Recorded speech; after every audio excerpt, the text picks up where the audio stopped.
Johnny Carson, the king of late night, the man who sat behind that desk for 3 decades and became not just a host but a cultural icon, was known for his mysterious smile, his quick wit, and the impenetrable walls he built around his private life.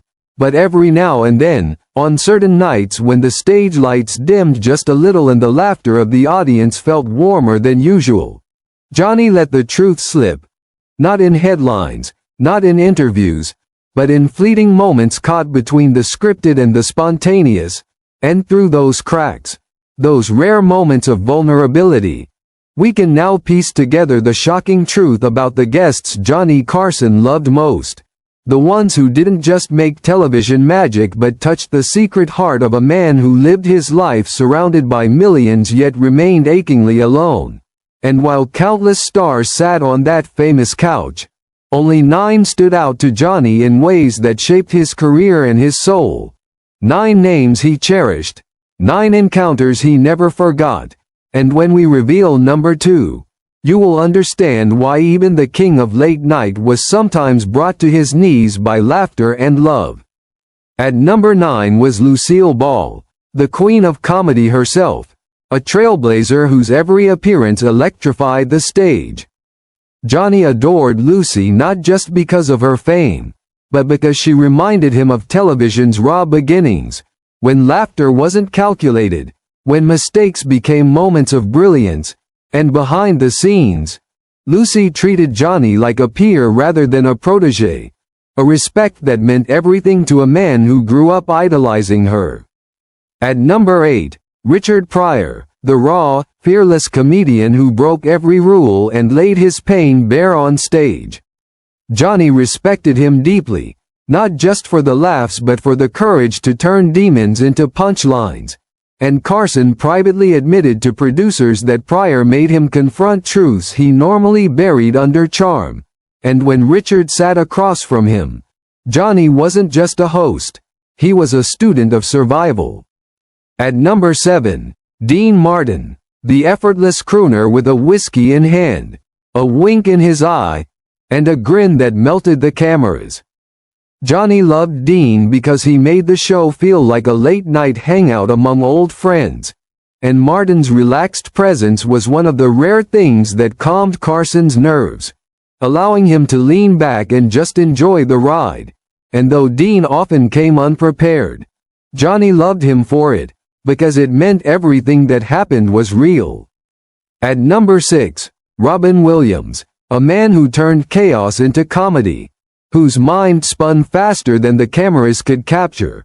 And though Johnny often looked terrified when Robin launched into a manic storm of impressions and improvisation, he confessed later that Williams was the only guest who made him laugh so hard his sides hurt for hours afterward.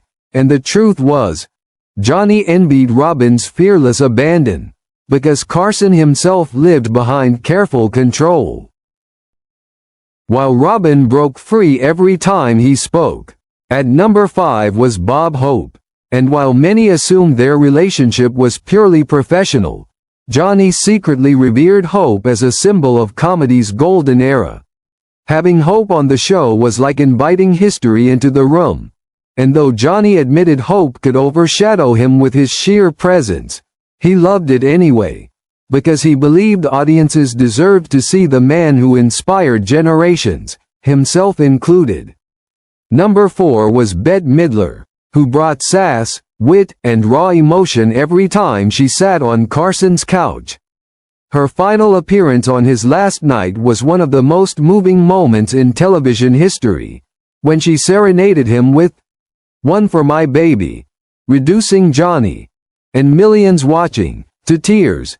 But even years before that finale, Johnny adored her unpredictability, her refusal to play safe. And he told a friend once that Bette was the only woman who could make him blush on air.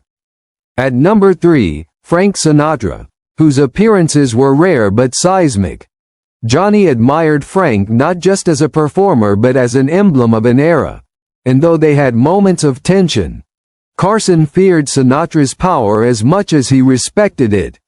He loved the electricity Frank brought to the stage, confessing privately that whenever Sinatra walked out, it felt like America itself stopped to listen. Then came number 2, the one that shocked everyone. Don Rickles, the insult comic who did the unthinkable by tearing Carson apart on live television. Rickles called him names, mocked his mannerisms, and turned the mighty king of late night into the butt of the joke. Yet Johnny loved him more for it than almost anyone else, because Rickles broke through his armor, because Rickles dared to treat him not as an untouchable figure but as a man. And Carson once admitted that Rickles was the only guest who made him feel free, because the insults stripped away the mask, leaving Johnny laughing at himself like he never could alone. And finally, at number 1, the guest Johnny Carson loved most above all, Joan Rivers. Their relationship was complicated, their eventual fallout tragic, but during those golden years, Joan was more than a guest. She was a mirror to Johnny's brilliance, a woman whose wit was sharp enough to keep up with him and whose courage pushed boundaries he was too cautious to cross, and he secretly admired her daring, her intelligence, her refusal to bow, and though he never forgave her later career choices, those who knew Johnny best said he confessed in private that Joan was the only guest who made him truly feel alive on that stage, because she challenged him, surprised him, and made him better. These 9 names: Lucille Ball, Richard Pryor, Dean Martin, Robin Williams, Bob Hope, Bette Midler, Frank Sinatra, Don Rickles, and Joan Rivers, were Carson's hidden treasures, his secret favorites, the ones he carried in his heart long after the cameras stopped rolling. And now, as we look back at the man who shaped television and shaped America's nights, we realize that behind the laughter, behind the walls, behind the mysterious smile of Johnny Carson, there were rare sparks of connection that gave him joy, and it's those connections, not the fame or the fortune, that kept him going for 30 unforgettable years.